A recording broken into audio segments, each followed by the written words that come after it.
Can we just, like, stay up here all day? It is so crazy down there. That's right, folks. Spider-Man is, in fact, Peter Parker. Spider-Man might be in trouble with the law in No Way Home, but I'm going to ask you to cast your mind back to Homecoming and the ferry incident, because we asked 2 lawyers to prosecute and defend Spider-Man over his role in that incident. And I wondered what side you would fall on objectively. It's a tricky one because he is doing the right thing, but in doing the right thing, he's doing the wrong thing. I think sometimes you have to leave this sort of stuff to the authorities. But I guess in the film, the authorities weren't listening to him, so he took it into his own hands to kind of save the day. But I think if I was his lawyer, I could make a pretty good case as to why he was innocent and only trying to help.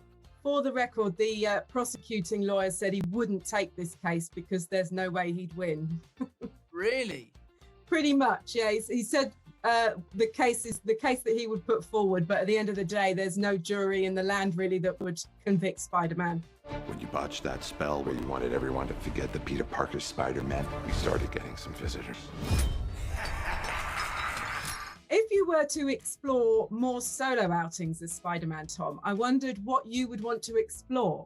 The truthful answer is I don't know. There is one idea that I have pitched to the studio, but by telling you that idea, I'd be ruining this movie. So I'm going to have to keep that one to myself. You know, there is a future for Spider-Man. Whether it's I'm a part of it, I don't know. You know, it's been an incredible journey so far. And if it's time for me to hang up the cape and let the next person take over, I would do that proudly, that, you know, knowing that I've achieved everything I wanted to. You know, all this is kind of your mess. I know a couple of magic words myself, starting with the word please. Please, Scooby-Doo this crap. What about villains? Are there any villains from the comic books that you'd like to tackle before you bow out? I think there's some interesting villains. I think Madam Web could be something that is really interesting and we could do it in our own way. I'd really love to come up against Wilson Fisk. You know, I also would like to maybe see what happens if my Spider-Man becomes a villain. You know, I think there's some interesting things where you can make a film about an anti-hero. I don't know. I'd also like to make a film about Peter Parker that has nothing to do with Spider-Man. Like, make a £4 million indie movie about Peter Parker. They'd never do that, but I think it could be fun. I was just trying to be like you. I wanted you to be better. I'm gonna need the suit back. But I'm nothing without this suit. If you're nothing without this suit, then you shouldn't have it. In these films, we've kind of seen slowly Peter mature through them, but he's always been the mentored one. Would you like to see him mentor someone in the future? I think, you know, that's very much on the cards, and it would be a really interesting thing to see that side of Peter Parker. I like the idea of him being a terrible mentor. I think it could be really funny. But yeah, I think you're right. I think that probably will happen one day.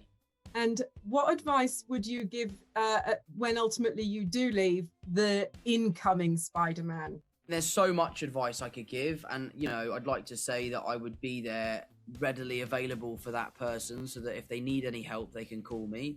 But I'm not going to be an overbearing person and say, this is how you should do this.